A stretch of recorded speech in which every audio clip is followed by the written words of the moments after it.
कार्यक्रम में उपस्थित गुजरात के मुख्यमंत्री श्रीमान भूपेंद्र भाई, केंद्रीय वित्त मंत्री श्रीमती निर्मला जी, मंत्रिमंडल के मेरे अन्य साथी, बिजनेस वर्ल्ड के सभी गणमान्य साथी, यहाँ उपस्थित अन्य सभी महानुभाव, देवी और सज्जनों, आज भारत के बढ़ते आर्थिक सामर्थ्य, भारत के बढ़ते तकनीकी सामर्थ्य और भारत पर विश्व के बढ़ते भरोसे के लिए ये दिवस बहुत महत्वपूर्ण है, एक अहम दिन है। ऐसे समय में जब भारत अपनी आजादी का अमृत महोत्सव मना रहा है, आधुनिक होते भारत के नए संस्थान और नई व्यवस्थाएं भारत का गौरव बढ़ा रही है। आज गिफ्ट सिटी में international financial services centre authority IFSCA headquarters building का शिलान्यास किया गया है। मुझे विश्वास है ये भवन अपने आर्किटेक्चर में जितना भव्य होगा उतना ही भारत को आर्थिक महाशक्ति बनाने के असीमित अवसर भी खड़े करेगा। IFSCA एक एनेबलर भी बनेगा, इनोवेशन को सपोर्ट करेगा और इस सब के साथ ग्रोथ अपॉर्चुनिटीज के लिए एक कैटालिस्ट का काम भी करेगा। गिफ्ट सिटी में NSE, IFSC, SGX कनेक्ट की लॉन्चिंग के जरिए आज ये शुरुआत हो रही है। साथियों, आज इंडिया इंटरनेशनल बुलियन एक्सचेंज उसको भी लॉन्च किया गया है। न्यू डेवलपमेंट बैंक के Indian original office, 3 foreign banks और 4 international trade financing service platform, इन सब के साथ अनेक महत्वपूर्ण पड़ावों को आज हमने पार किया है।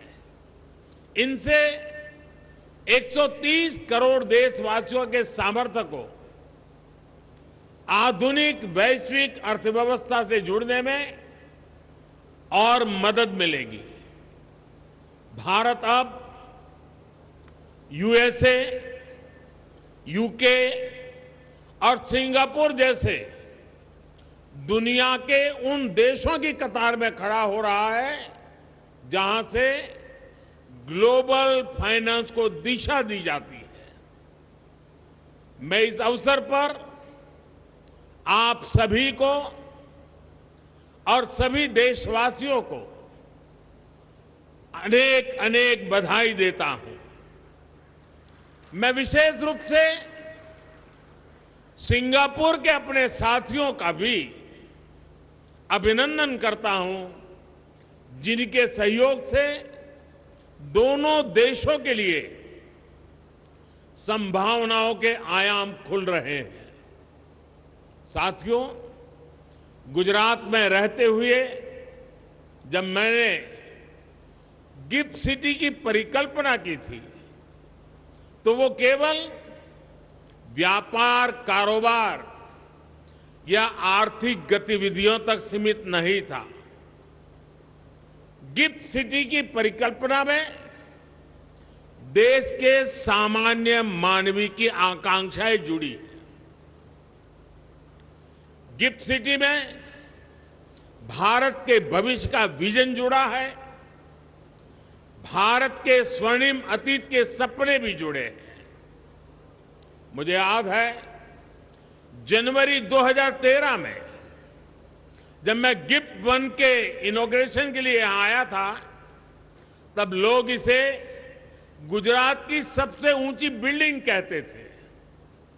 कई लोगों के लिए यही इसकी पहचान थी।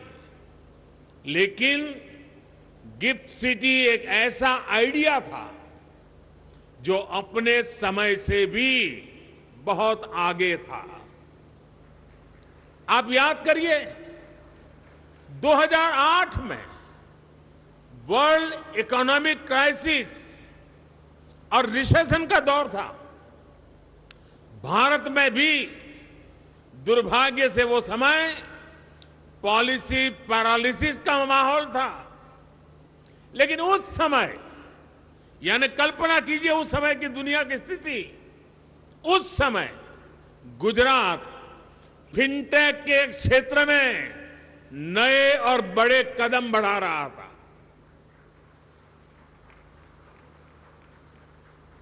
मुझे खुशी है कि वो आइडिया आज इतना आगे बढ़ चुका है। गिफ्ट सिटी कॉमर्स और टेक्नोलॉजी के हब के रूप में अपनी मजबूत पहचान बना रहा है। गिफ्ट सिटी वेल्थ और विजडम दोनों को सेलिब्रेट करता है। मुझे ये देखकर भी अच्छा लगता है कि गिफ्ट सिटी के जरिए भारत विश्व स्तर पर सर्विस सेक्टर में मजबूत दावेदारी के साथ आगे बढ़ रहा है। साथियों, गिफ्ट सिटी एक और खास बात यह है कि ये ट्राई सिटी अप्रोच का प्रमुख स्तंभ है।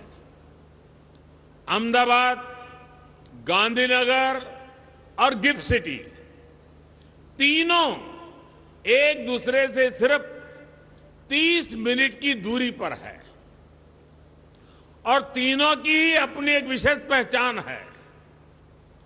अहमदाबाद एक गौरवशाली इतिहास का अपने आप में समेटे हुए है। गांधीनगर प्रशासन का केंद्र है, नीति और निर्णयों का मुख्य मथक है, और गिफ्ट सिटी अर्थतंत्र का प्रमुख केंद्र है। यानी अगर आप इन तीनों में से किसी भी शहर में जाते हैं तो पास, प्रेजेंट या फ्यूचर से सिर्फ 30 मिनट की दूरी पर है।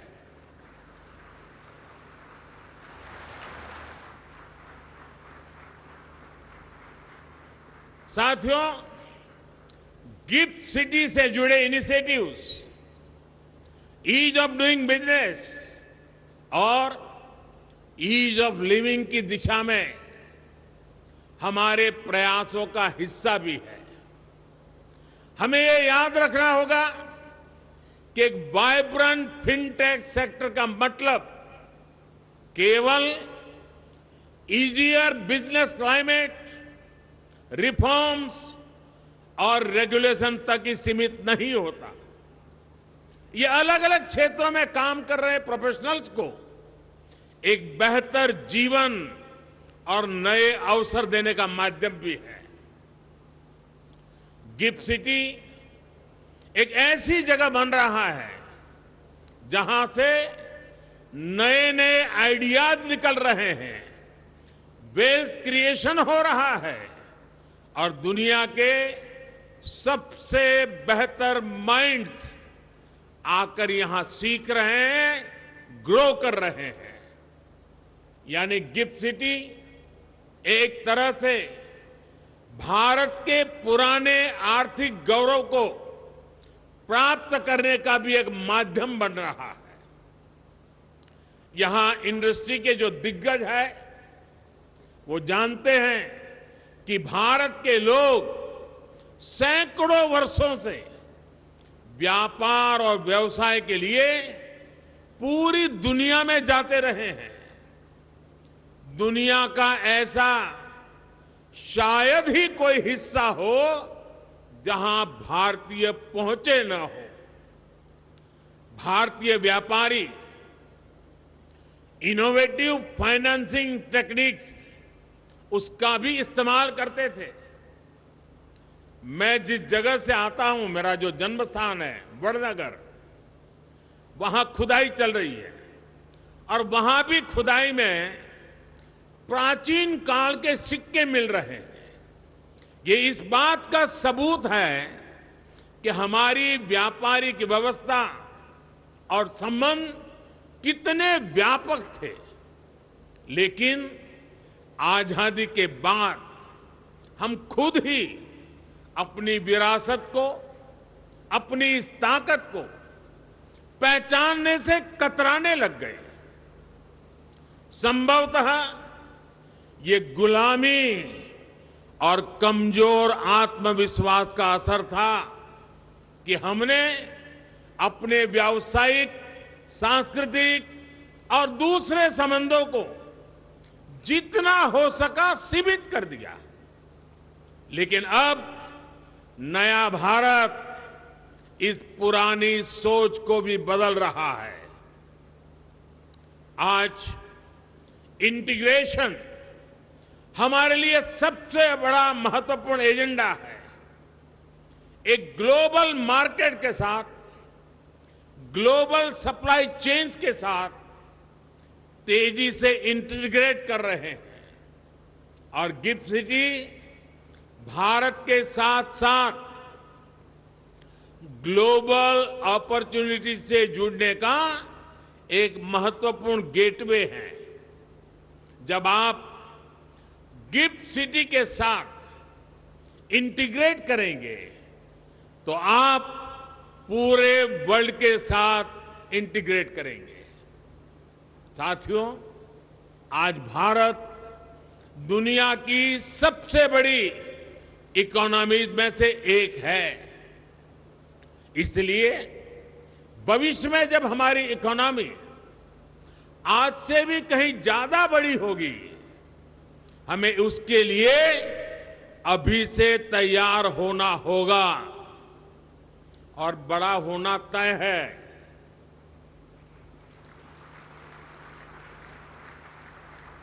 हमें इसके लिए ऐसे इंस्टीट्यूशंस चाहिए जो ग्लोबल इकोनॉमी में हमारे आज के और भविष्य के रोल को कैटर कर सके। India international bullion exchange IIBX इसी दिशा में एक कदम है। गोल्ड के लिए भारत के लोगों का प्यार किसी से छिपा नहीं है। सोना भारत में महिलाओं की आर्थिक शक्ति का बड़ा माध्यम रहा है। महिलाओं के विशेष स्नेह के कारण गोल्ड हमारी समाज और सांस्कृतिक व्यवस्था का भी उतना ही अहम हिस्सा रहा है। एक बड़ी वजह है कि भारत आज सोने चांदी के क्षेत्र का एक बहुत बड़ा मार्केट है। लेकिन क्या भारत की पहचान सिर्फ इतनी होनी चाहिए? भारत की पहचान एक मार्केट मेकर की भी होनी चाहिए। IIBX इसी दिशा में एक महत्वपूर्ण कदम है। हमारी गोल्ड से जुड़ी इंडस्ट्री के प्लेयर्स को, खासतौर पर ज्वेलर्स को ये विस्तार करने में मदद करेगा। उनके लिए नए अवसरों का मार्ग बनाएगा। वो डायरेक्ट और ट्रांसपेरेंट तरीके से सीधे बुलियन खरीद सकेंगे और इंटरनेशनल प्राइस डिस्कवरी में पार्टिसिपेट भी करेंगे। साथ ही आईआईबीएक्स एक्सचेंज के जरिए सीधे गोल्ड में ट्रेड करने के अवसर भी देगा। जैसे जैसे गोल्ड ट्रेडिंग की मार्केट ऑर्गेनाइज होगी, भारत में गोल्ड की डिमांड गोल्ड प्राइसेस को प्रभावित भी करेगी और निर्धारित भी करेगी। साथियों, आने वाले समय में भारत में जो कुछ भी होगा, उसका प्रभाव पूरे विश्व पर पड़ेगा, उससे पूरी दुनिया को दिशा मिलेगी। हम लोकल एस्पिरेशन को भी महत्व देते हैं और ग्लोबल कोऑपरेशन का महत्व भी समझते हैं। एक और हम ग्लोबल कैपिटल को इसको लेकर वेलफेयर के लिए ला रहे हैं, तो दूसरी ओर हम लोकल प्रोडक्टिविटी को ग्लोबल वेलफेयर के लिए हार्नेस भी कर रहे हैं।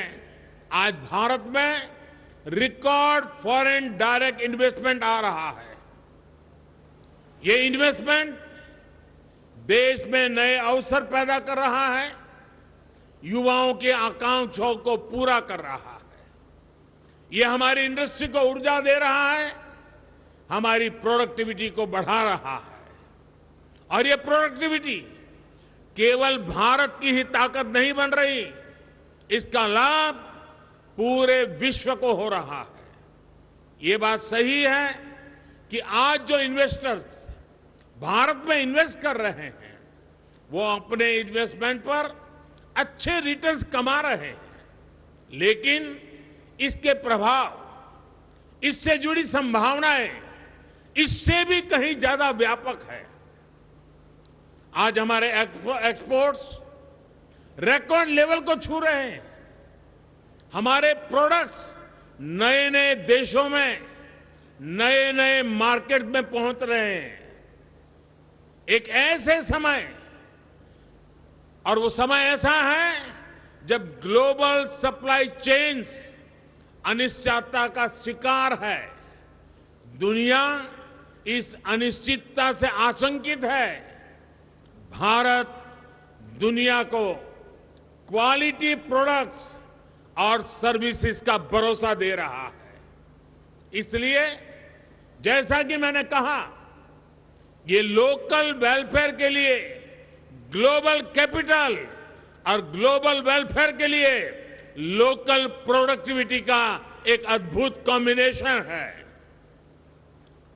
गिफ्ट सिटी से जुड़े सभी इंस्टीट्यूशंस इस बॉन्ड को और मजबूत करने का काम करेंगे। यहां कई इंस्टीट्यूशंस ऐसे हैं जिनके पास ग्लोबल फुटप्रिंट्स भी है और लोकल कनेक्ट भी है। साथियों, नए भारत के नए संस्थानों से, नई व्यवस्थाओं से मेरी बहुत सी अपेक्षाएं भी हैं और आप पर मेरा पूरा भरोसा भी है। आज 21वीं सदी में फाइनेंस और टेक्नोलॉजी एक दूसरे के साथ जुड़े हुए हैं, और बात जब टेक्नोलॉजी की हो, बात साइंस और सॉफ्टवेयर की हो, तो भारत के पास एज भी है और एक्सपीरियंस भी है। आज रियल टाइम डिजिटल पेमेंट्स में पूरी दुनिया में 40% हिस्सेदारी अकेले भारत की है। आज हम इसमें लीडर हैं। फिनटेक के क्षेत्र में भारत की ये ताकत पूरी दुनिया को आकर्षित कर रही है। इसलिए मेरी आप सबसे अपेक्षा है कि फिनटेक में आप नए नए इनोवेशंस के लिए टारगेट करें। गिफ्ट आईएफएससी फिनटेक की ग्लोबल लेबोरेटरी बनकर उभरे। साथियों, मैं एक और अहम पक्ष की तरफ आपका ध्यान दिलाना चाहता हूं। भारत के लिए सक्सेस और सर्विस, सफलता और सेवा एक दूसरे के पर्याय हैं। जन कल्याण से जग कल्याण, ये हमारी भावना है। इसलिए आज भारत सस्टेनेबल डेवलपमेंट के क्षेत्र में वैश्विक संभावनाओं का नेतृत्व कर रहा है। हमने अपने लिए नेट जीरो कार्बन एमिशन का लक्ष्य तय किया है। राष्ट्रीय स्तर पर हम गति शक्ति मास्टर प्लान को आगे बढ़ा रहे हैं। रिन्यूएबल एनर्जी और ई मोबिलिटी के नए रिकॉर्ड बना रहे हैं। अंतर्राष्ट्रीय स्तर पर भारत इंटरनेशनल सोलर अलायंस को दिशा दे रहा है।